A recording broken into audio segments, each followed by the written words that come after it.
Hello students, welcome to our channel target physics with Lalan Sharma.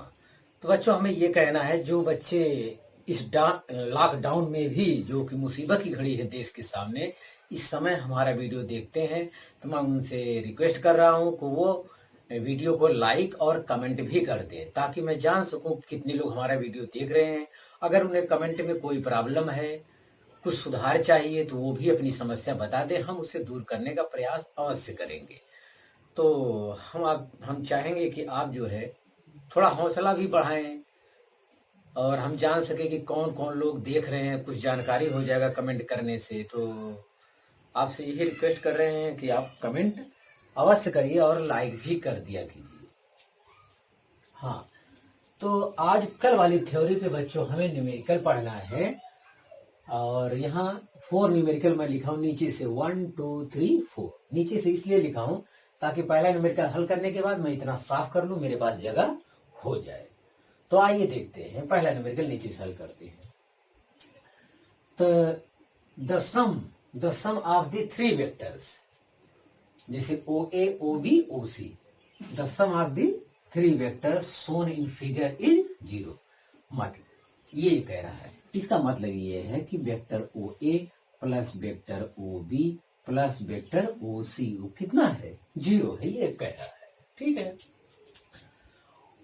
What is the magnitude of vector O B and vector O C. O B और O सी का ये magnitude चाह रहा है, ये हमको चाहिए। तो देखिए, तो इस दिशा में ओसी का जो कंपोनेंट होगा, इस दिशा में और इस दिशा में, इस दिशा में मैं लिख सकता हूं ओसी, ओसी साइन 45। न्यूमेरिकल में ये वैल्यू नहीं दिया था, ये चीज नहीं दिया था, बस इतना ही दिया था। अब मैं प्रॉब्लम हल कर रहा हूं तो उसमें इतना ऐड कर रहा हूं। ध्यान दें, एक बार दोबारा देख लें, आप न कहना कि ये चीज है। न्यूमेरिकल में बस इतना ही दिया है, इतना दिया है। अब इसमें मैं हल करूंगा तो आप दोबारा फिगर उतारेंगे क्वेश्चन के अतिरिक्त, तो मैं इसी में काम कर दे रहा हूं। तो इसका ये कंपोनेंट हो जाएगा ओसी cos 45। अरे भाई, कोण से लगा हुआ छोटा भुजा जो है बेस कहलाता है, तो ओसी cos 45। और इसका परपेंडिकुलर कंपोनेंट ये हो जाएगा ओसी साइन 45।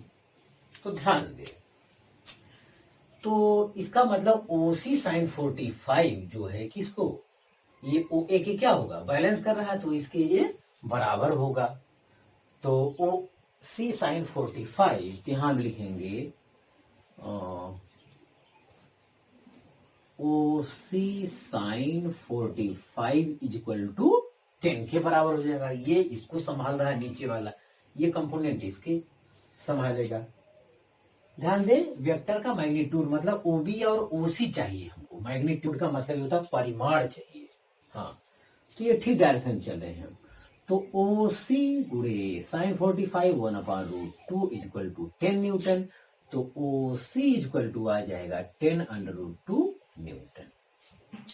तो वेक्टर ओ सी का मैग्नीट्यूड हमें मिल गया। जब ओ सी का मैग्नीट्यूड मिल गया तो ओ बी किसके बराबर, ओ बी होगा ओ सी cos 45।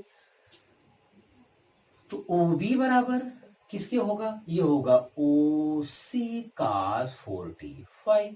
ओसी हम लोग बच्चों निकाल चुके हैं, ओसी निकाल चुके हैं 10√2 cos 45 1/√2, इससे कट जाएगा, तो मतलब ये आया 10 न्यूटन।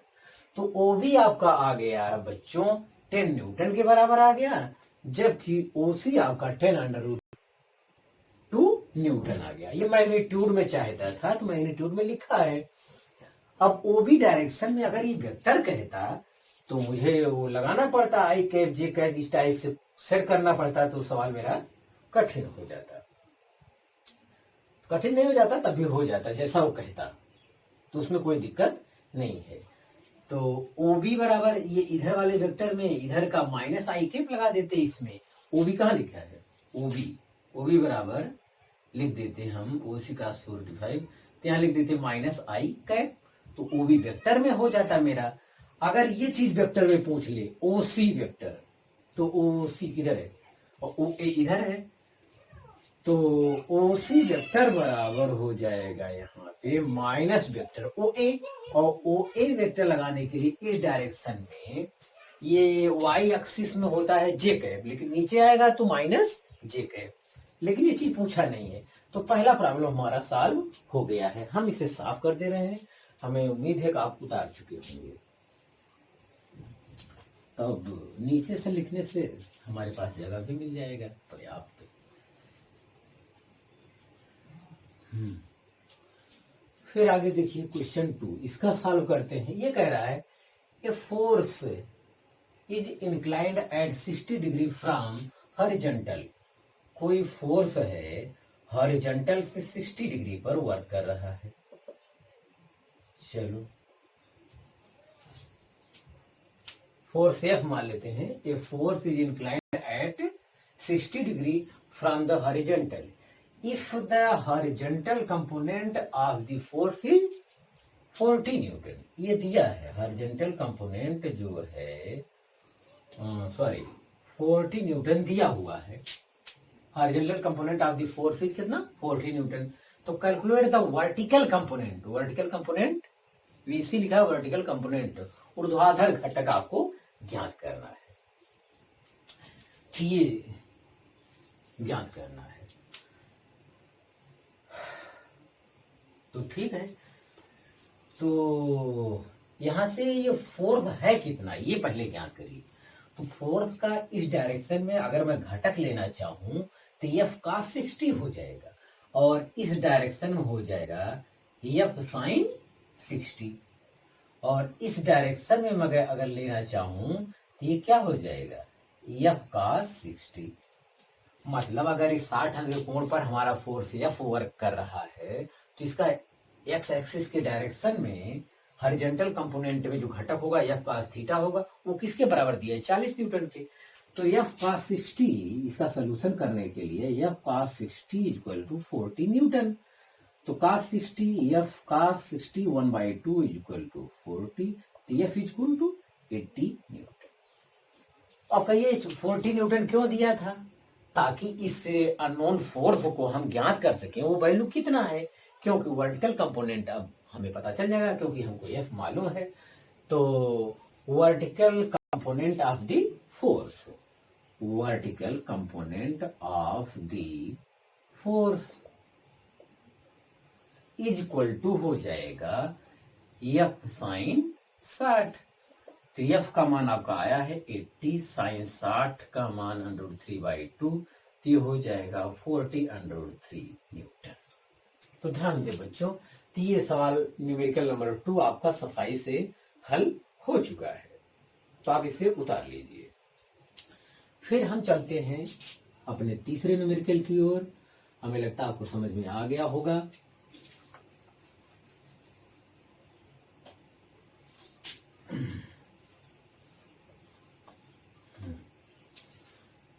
अब है a force of 4 Newton is inclined at 60 degree from the vertical component. फिर वही है लेकिन थोड़ा सा फर्क है। वर्टिकल कंपोनेंट ये जो हमारा 60 डिग्री एंगल बन रहा है वो कहां से बन रहा है? आपकी बार यहां से कह रहा वो किताब वाला क्वेश्चन वाला। A force of 4 Newton is inclined at 60 degree from the vertical component.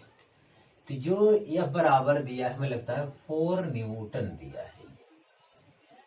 4 Newton का फोर्स तो है लेकिन वर्टिकल कंपोनेंट से 60 डिग्री पर ये वर्क कर रहा है। चलिए ठीक है, find out it's component along horizontal and vertical. तो इसका हॉरिजॉन्टल कंपोनेंट ये सी ये ज्ञात करना है, इसका वर्टिकल कंपोनेंट हमको ये ज्ञात करना है। तो एकदम आसान बात है कि हॉरिजॉन्टल कंपोनेंट हो जाएगा, हॉरिजॉन्टल कंपोनेंट इस 4 वर्टिकल कंपोनेंट आपका हो जाएगा। एक अलग से थ्योरी पढ़ाते समय अलग से एक फिगर हम बनाए थे, हम कहे अगर वर्टिकल एंगल दिया रहेगा तो ये हमारा बेस का वर्क करेगा, तो वो हाइपोटेनियस के साथ ये क्या होगा cos थीटा हो जाएगा, और ये वर्टिकल कंपोनेंट होगा। तो ये थोड़ा उल्टा है, ध्यान देना। और अगर आप ट्रायंगल का रूप दे देते हैं तो ये हमारा परपेंडिकुलर होगा, और वो परपेंडिकुलर हॉरिजॉन्टल कंपोनेंट के बराबर होगा। यहाँ पे ध्यान दें, ध्यान दे, अगर कोई लगाना चाहे तो वर्टिकल का ये मेरा, इसके लिए ये वर्टिकल कंपोनेंट हो जाएगा, इसके लिए लंबवत घटक, और ये हॉरिजॉन्टल कंपोनेंट है, वास्तव में ये हॉरिजॉन्टल कंपोनेंट वर्टिकल कंपोनेंट।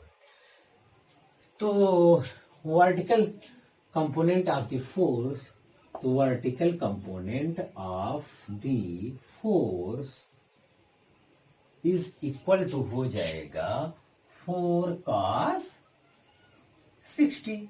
तो 4 cos 60 1/2 इक्वल टू कितना आ गया, 2 न्यूटन आ गया।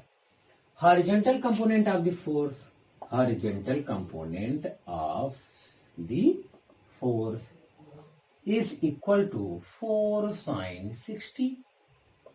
4 sin, इसके साथ ये साइन वाला हॉरिजॉन्टल कंपोनेंट है, तो 4 sin 60 √3/2, 2 2 जा 4, तो 2√3 न्यूटन आया।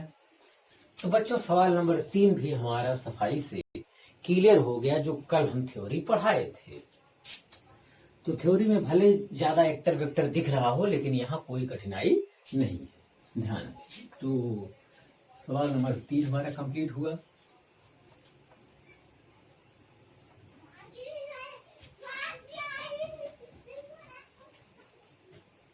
यस, हाँ, न्यूमेरिकल 4 की ओर पढ़ेंगे।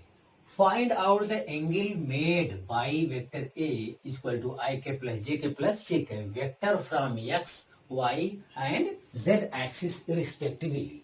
तो एक्स एक्सिस ये वेक्टर ए बराबर दिया है, और एक्स एक्सिस वाई एक्सिस और जेड एक्सिस के सापेक्ष जो है ये एंगल कितने पर है ये आपको ज्ञात करना है।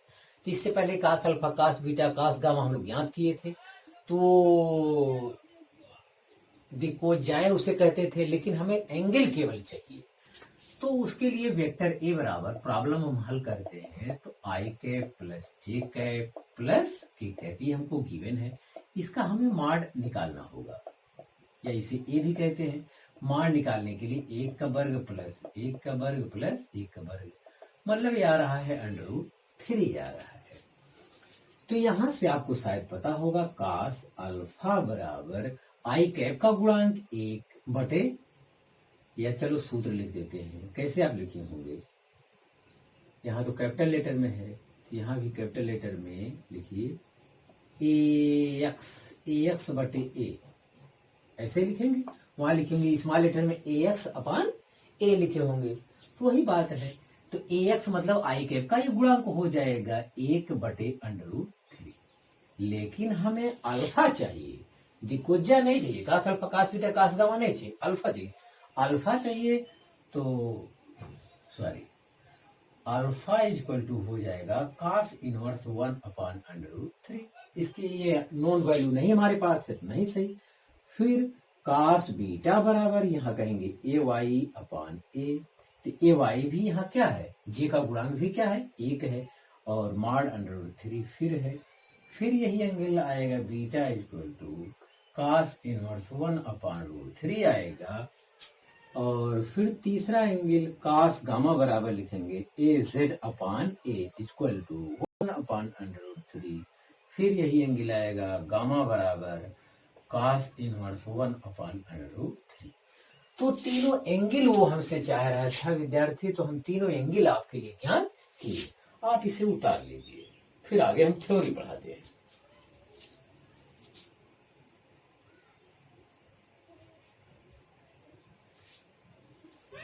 हाँ विद्यार्थी, तो आज का पहला हेडिंग है न्यूमेरिकल के बाद स्केलर प्रोडक्ट और डॉट प्रोडक्ट किसे कहते हैं। तो ध्यान दें, जब दो सदिश राशियों का गुणनफल या दो सदिश राशियों का गुणन या दो वेक्टर क्वांटिटीज का गुणनफल स्केलर क्वांटिटी आए या अदिश राशि आए, तो वहां पर क्या होता है, वहां पर अदिश गुणन होता है, स्केलर प्रोडक्ट होता है। Scalar product co dot product भी कहा जाता है। ध्यान दें, जैसे फोर्स वेक्टर क्वांटिटी है, फोर्स वेक्टर क्वांटिटी है और डिस्प्लेसमेंट वेक्टर क्वांटिटी है, इनको जब हम डॉट गुणन करते हैं तो ये वर्क के बराबर होता है, जो कि हमारा स्केलर क्वांटिटी है। तो जाहिर है कि वर्क जो है हमारा स्केलर प्रोडक्ट का एग्जाम्पल हो जाएगा। तो इसका डिफिनीशन पढ़ने से पहले थोड़ा सा और समझा जाए, ये फिगर में बनाया हूं, दो वेक्टरों का डॉट गुणन, vector A dot vector B बराबर जो होता है वो ए बी कॉस थीटा होता है। यही होता है दो वेक्टर, ये फोर्स गुणे डिस्प्लेसमेंट इक्वल टू फोर्स गुणे डिस्प्लेसमेंट गुणे उनके फोर्स और डिस्प्लेसमेंट के बीच का angle theta, where theta is the angle between vector A, where यहां पे कहेंगे where theta is the angle between A vector and B vector. ध्यान दें, तो मैं फिर कह रहा हूं दो वेक्टर क्वांटिटीज का हम लोग डॉट गुणन करते हैं करें और वो स्केलर क्वांटिटी आए तो वहां स्केलर गुणन होता है, उसे डॉट गुणन भी कहा जाता है क्योंकि बीच में डॉट का प्रयोग किया जाता है, उसके रूल में है। तो उसको एक परिभाषा देना है, तो परिभाषा देखिए, the scalar product of two vector, scalar product of two vector is equal to the product of their magnitude, मतलब इनके मैग्नीट्यूड का, इनके परिमाण का गुणनफल, magnitude with cosine of the angle between them, मतलब दो वेक्टरों का डॉट गुणन वेक्टर के परिमाण और उनके बीच के कोण के कोज्या के गुणनफल के बराबर होता है। हिंदी में डिफिनेशन सुने, दो वेक्टरों का डॉट गुणन उनके परिमाणों का गुणनफल और उनके बीच के कोण के कोज्या के गुणनफल के बराबर होता है। कोज्या मतलब कास थीटा, कास, कोज्या का मतलब कास होता है। तो थीटा, अभी देखिए वेक्टर बनाने का दो तरीका मैं आपको बोर्ड पर दिखाया हूं। तो वेक्टर का मतलब जो एंगल होता है वो टेल से टेल मिला होता है, ये ताल से ताल मिला हो, तो इस टाइप से एंगल, जैसे ये वेक्टर ये है, ये वेक्टर ये है, तो वेक्टर मतलब ये दिशा ये हो गया, ये इसके बीच का छोटा कोण लिया जाता है। इसको मैं इस रूप में भी दिखा सकता हूं, ये वेक्टर में आगे अगर बढ़ा दूं तो यहां आ जाएगा, फिर टेल से टेल आपका मिल जाएगा, तो इनके बीच का छोटा कोण ही क्या होता है, वो डायरेक्शन के लिए वही प्रयोग किया जाता है। दो वेक्टर के बीच का छोटा कोण ये है, दो वेक्टर के बीच का एक कोण बाहर वाला भी होता है, तो ये कोण नहीं लिया जाता। ध्यान दें, दो वेक्टरों के बीच का एंगल अगर कोई बात करता है तो दो वेक्टरों के दिशाओं के बीच का जो छोटा कोण होता है वही लिया जाता है, बड़ा कोण नहीं। बड़ा कोण में एक कोण आपका ये भी आएगा, तो ये कोण नहीं लिया जा सकता। तो जैसे ए वेक्टर डायरेक्शन ये, ए वेक्टर इसके बीच का जो छोटा कोण होगा वही थीटा होगा। तो ये दोनों फिगर आप समझ लें, और बहुत अच्छा बताया गया है। तो ये डिफिनीशन है स्केलर प्रोडक्ट किसे कहते हैं।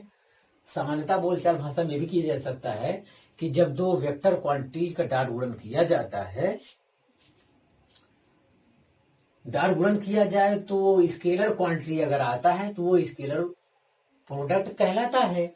लेकिन इसे परिभाषित करने के लिए जो तौर तरीका बताया गया वो इस टाइप बताया गया है, the scalar product of two vectors is equal to the product of their magnitude with cosine of the angle between them. ध्यान दें, दो वेक्टरों का डॉट गुणन उनके परिमाणों के गुणनफल और उन वेक्टरों के बीच के कोण के कोज्या के गुणनफल के बराबर होता है। ध्यान दें,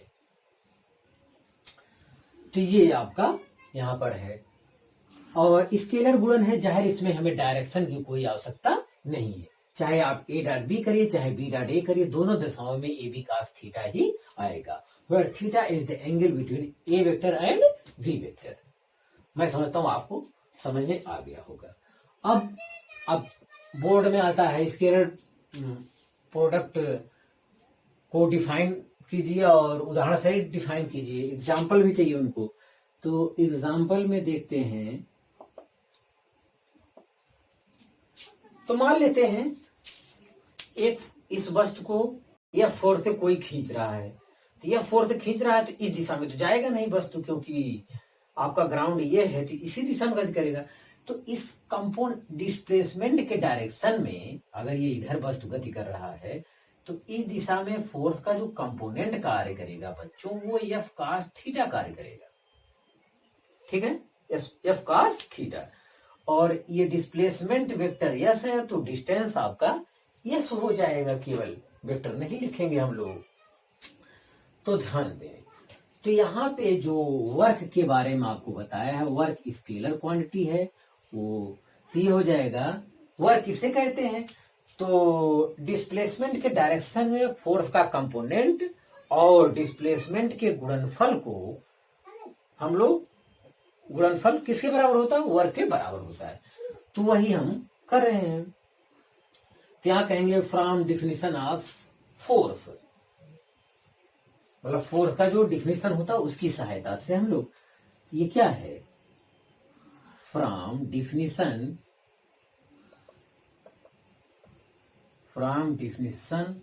ऑफ द फोर्स। हाँ, तो ये हो जाएगा एफ कॉस थीटा, फोर्स का कंपोनेंट डिस्प्लेसमेंट के डायरेक्शन में गुणे डिस्प्लेसमेंट यस, इसका मैग्नीट्यूड क्यों रखा गया है, वेक्टर फॉर्म में नहीं रखा गया। तो मतलब W बराबर जो स्टूडेंट आया है वो एफ एस कॉस थीटा आया है। चलो इक्वेशन 1 कर दो। ये फोर्स वर्क के डिफिनीशन के अनुसार, फोर्स नहीं सॉरी, वर्क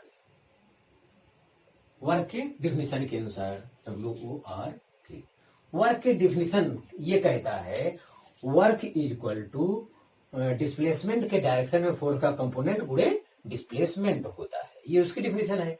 अब वेक्टर प्रोडक्ट से according to scalar product, according to scalar, according to definition of, according to definition of scalar product, scalar product का डिफिनेशन क्या कहता है, तो vector F dot vector S वो किसके बराबर होगा, एफ एस कॉस थीटा के बराबर होगा। ये हम लोग अभी पढ़े, जैसे ए डॉट बी बराबर ए बी कॉस थीटा, ठीक उसी प्रकार से vector F dot vector S बराबर F S cos theta, where theta is the angle between F vector and S vector.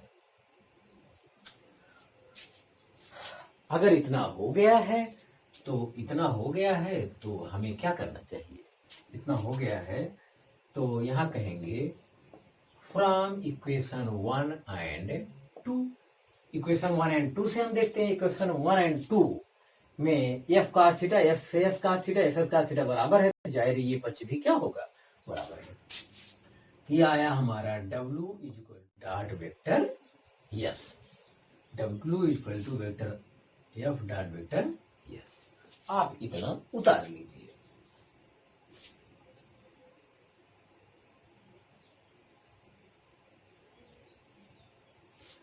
हाँ विद्यार्थी लास्ट चले, तो हम लोग स्केलर प्रोडक्ट का एग्जाम्पल देख रहे थे। एग्जाम्पल मैंने आपको ये समझाया, एग्जाम्पल 1 आपको समझाया, तो from definition of the work, तो वर्क इक्वल टू होता है फोर्स का कंपोनेंट डिस्प्लेसमेंट के डायरेक्शन में गुणे डिस्प्लेसमेंट, ये किसके बराबर हो जाएगा, वर्क के बराबर हो जाएगा। तो ठीक है, W बराबर एफ एस कॉस थीटा समीकरण। हम dot product according to definition of scalar product, scalar product कहता है जैसे ए डॉट बी बराबर ए बी कॉस थीटा, ठीक उसी प्रकार से vector F dot vector S equal to F S cos theta, ये समीकरण 2 हो जाएगा। समीकरण 2 हो जाएगा। उसके बाद आपका है, ये इसका नहीं है,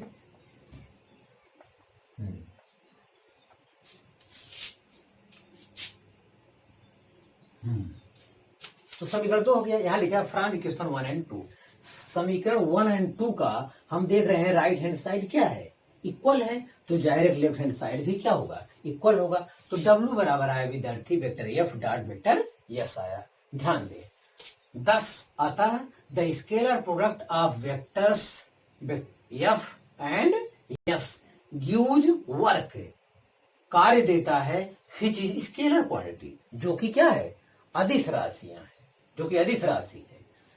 तो ये पहला उदाहरण है, कार्य जो है हमारा क्या है, स्केलर क्वांटिटी है। तो आज से आपको ध्यान देना है, W बराबर vector F dot vector S होता है। अगर वेक्टर के रूप में दिया तो डॉट गुणन कर लेंगे, डॉट गुणन की थ्योरी हम आपको पढ़ाएंगे कैसे किया जाता है, तो वहां से कंप्लीट हो जाएगा, न्यूमेरिकल लग जाएगा। एफ एस की मैग्नीट्यूड में वैल्यू दिया है और दोनों वेक्टर के बीच का एंगल दिया है, तब हम वर्ग निकालेंगे W equal to F S cos theta. तो दो तरीके से ये सवाल हल होगा। तो एक एग्जाम्पल ये हो गया वर्ग का। दूसरा एक और एग्जाम्पल हम दूसरा भी लिख लिए हैं, बोर्ड वाले लड़के ये भी तैयार कर लें, ध्यान दें। तो होता लिखा है power P is the rate of work.